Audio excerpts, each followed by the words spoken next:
When you're designing a solution for a business, a small business, what's the first thing you look at that tells you more about their like real and true security posture than anything that's like written in the original brief?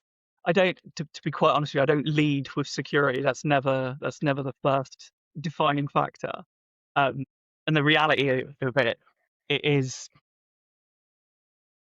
going to be controversial, right? Because security people think security is the be all and end all. But the reality of the situation, SMBs, and I'd say up to small, mid-sized businesses, they don't care that much about security. And you can see that is in the way that they consume it. They never do it themselves. They never buy these solutions. They pay somebody else.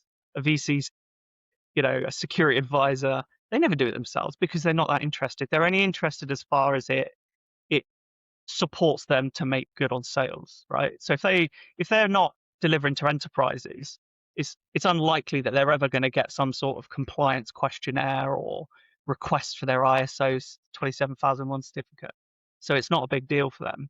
That being said, because it depends also what stage of the development you are. If it's just I've got a problem, I need it to be solved, the first part of that problem solving isn't considering security, it's considering how to solve the problem. When you deploy said solution, that's when you really start considering security, because obviously you don't want to build something and then deploy and it be instantly full of holes. But AI is making that really easy nowadays, really easy. I mean, there's this massive fear that because of AI, everyone's going to get hacked.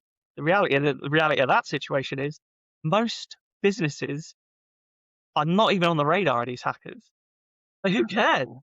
Who cares about you running a plumbing shop? You know what I mean? You're a lawyer. Maybe they care about that depending on what your caseload is. Sure.